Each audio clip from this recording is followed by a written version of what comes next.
जो पौत्र हैं वो 22 प्रतिज्ञा दे रहे थे अभी 5 अक्टूबर को अम्बेडकर भवन पे, और वो भी उसका उच्चारण कर रहे थे।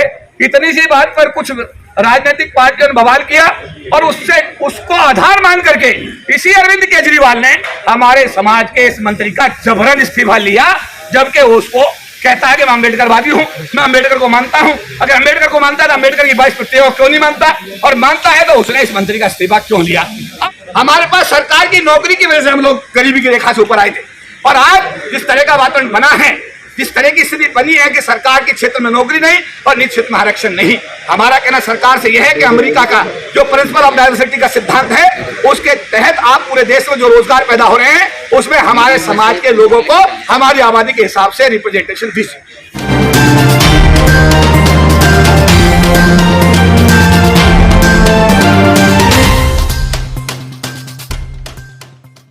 बड़ी मेहनत की, लेकिन उत्तर प्रदेश में जो छक्का नहीं लगा, मैं समाज के सहयोग से ये कहूंगा, देशवासियों के सहयोग से ये कहूंगा कि 2024 में हम सब लोग मिलकर के गठबंधन की सरकार बनाने के लिए कोई कसर बाकी नहीं छोड़ेंगे। समाज को कैसे समझाएंगे इस बारे में? देखिए, हमारा समाज तो आप ये मान के चलिएगा कि जब दिल्ली में चुनाव होता है और झाड़ू का चुनाव चिन्ह एक आदमी लेने में कामयाब हो जाता है तो झाड़ू से ही लोग प्रभावित हो जाते हैं और उसको इतना समर्थन देते हैं कि 70 में 67 सीटें उसे दी, जो भारत दुनिया का सबसे बड़ा लोकतंत्र का एक इतिहास बना दिया।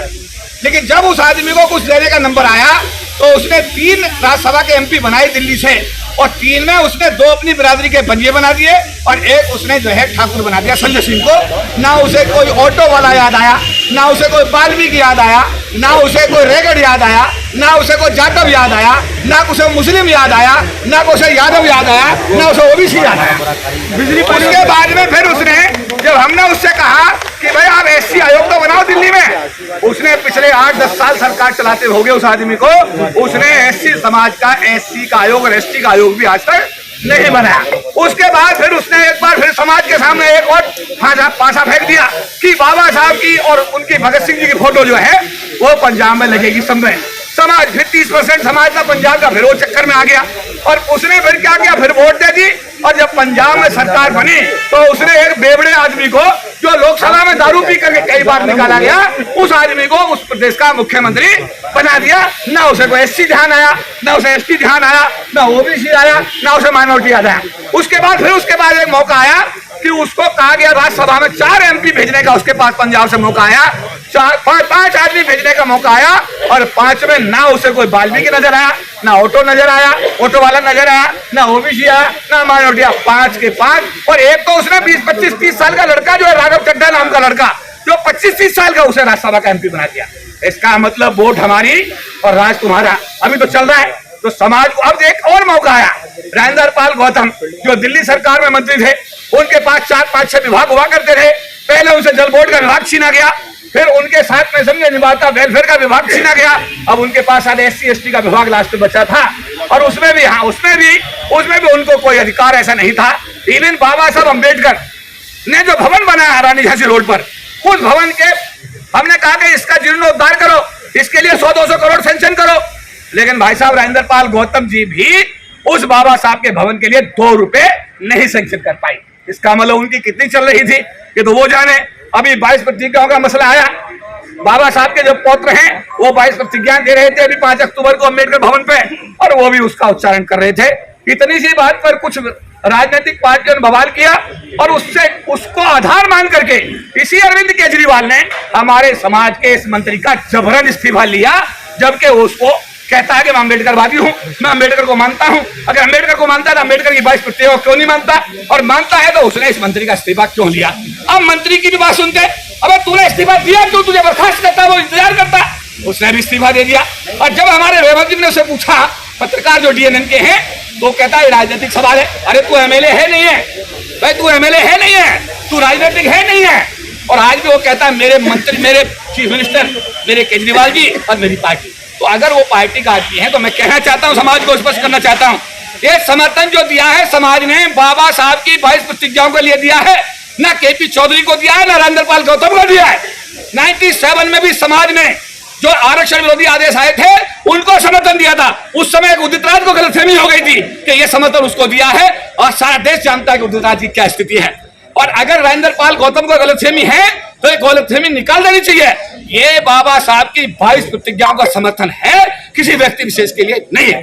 समाज तो बड़ा भोला है, फ्री की बिजली फ्री का पानी पी रहा है और सड़क पर नहीं उतर रहा है। देखिए, मैं कहना चाहता हूं समाज के लोगों से समझ लें, केजरीवाल जी अपने पिताजी के घर से आपको 5 पैसे नहीं दे रहे, अपनी पत्नी जो उनकी IRS थी उसके वेतन से पैसे नहीं दे रहे। अरविंद केजरीवाल जी इस दिल्ली की जनता के टैक्स से जो पैसा आ रहा है वो उसमें बांट रहे हैं, तो अपनी जेब से कुछ नहीं दे रहे। पब्लिक का पैसा पब्लिक में बट रहा है, इसलिए पब्लिक इसको एहसान ना समझे कि केजरीवाल अपनी जेब से कुछ दे रहे हैं, ऐसा बिल्कुल नहीं है। ये हमारा पैसा है। देखिए, मैं याद दिलाना चाहता हूं, जब इस देश में कोविड आया था, कोई यहाँ पे सेब बेचने वाला ठेले पर नहीं दिखाई दिया, कोई आदमी कारपेंटर अपना काम नहीं कर रहा था, कोई आदमी सब्जी नहीं बेच रहा था। देश की आर्थिक स्थिति माइनस में चली गई थी। इसका मतलब देश को बनाने में जो आदमी ईंट ढो रहा है, जो सड़क बना रहा है, जो सब्जी बेच रहा है, जो आदमी कारपेंटर का काम कर रहा है, ये लोग इस देश की इकोनॉमी को, इस देश की अर्थव्यवस्था को सुधारते हैं। इस देश को बनाने में इन लोगों का योगदान है। अगर ऐसा ना होता, जब सब घरों में बंद रहे 2 महीने, तो उस दौरान कहाँ गया देश का अर्थव्यवस्था क्या हुई, आप सबने देखा, हमने देखा। इसलिए अगर आपको कोई कुछ दे रहा है तो आप पे एहसान नहीं कर रहा, आप इस देश की व्यवस्था, आर्थिक व्यवस्था को ठीक कर रहे हैं, इस देश की इकोनॉमी को मजबूत कर रहे हैं, इस देश को बनाने में आपका योगदान है। इसलिए अगर आपको कुछ दिया भी जा रहा है तो आप पे एहसान है, वो आप ही का अपना पैसा है। लाखों लोगों का संगठन का आप प्रतिनिधित्व कर रहे हैं और बहुजन राजनीति में एक कहीं ना कहीं बड़ी जो राजनीतिक हलचल है वो दिखाई दे रही है। कैसे समाज को इससे उबारने का काम करेंगे? देखिए, समाज समझदार है, समाज अभी मायावती के विरुद्ध जाने को तैयार नहीं है। समाज बहुत समझदार है। देखिए, मैं एक बात कहूंगा, हिंदू मुस्लिम कब तक, मैं रूस की बात करता हूं। रूस में जार शासन था, वहां पर जो है लोग, जब भूखे नंगे लोग रूस के जार के किले के बाहर आए तो पूछा कि ये कौन लोग हैं, कि ये भूखे नंगे लोग हैं, इन्हें क्या चाहिए, इन्हें ब्रेड दे दो, इन्हें रोटी चाहिए, इन्हें ब्रेड बांट दो, ब्रेड थी नहीं। और रूस में क्रांति हुई और व्यवस्था बदली। हिंदू मुस्लिम कब तक और भारत पाक कब तक? आम आदमी अगर गैस सिलेंडर की बात करता है तो गैस सिलेंडर तो सस्ता होना चाहिए, पेट्रोल तो सस्ता होना चाहिए, आम आदमी को खाने के लिए चाहिए, मिलनी चाहिए। और अगर ये चीजें नहीं मिलेंगी तो कब तक हिंदू मुस्लिम का कार्ड और भारत पाक का कार्ड कब तक काम करेगा, मुझे नहीं पता। लेकिन आम आदमी को ये सब चीजें चाहिए। और जहां तक बहुजन समाज की बात है, बहुजन समाज बहुत समझदार है, ये बाबा साहब की संतानें हैं, ये सब चीज को समझ रहे हैं। जो आदमी समाज की बात करेगा, जो समाज को आगे ले जाने की बात करेगा, अपने निजी स्वार्थों को त्याग करेगा, काशी राम का फॉलोवर होगा, बाबा साहब का फॉलोवर होगा। समाज किसी व्यक्ति के साथ नहीं, बल्कि ऐसे व्यक्ति के साथ नहीं। 19 में सर 3 पार्टियों का गठबंधन था लोकसभा चुनाव में, 24 में भी 3 पार्टियों का होगा या 2 पार्टियों का होगा? देखिए, ये फैसला लेने के लिए मैं सक्षम नहीं हूँ, मेरे राष्ट्रीय अध्यक्ष इसमें फैसला लेंगे। और जब पार्टी की मीटिंग होगी और राष्ट्रीय महासचिव के रूप में अगर उसमें मेरी कोई भागीदारी होगी तो समाज की बात मैं पार्टी के सम्मुख अवश्य रखूंगा। कोई चुनावी जिम्मेदारी मिलने वाली है आपको? कोई चुनाव आ रही है? ये राष्ट्रीय अध्यक्ष का बिल्कुल उनका फैसला है, अगर वो जिम्मेदारी देंगे तो उसको निभाएं।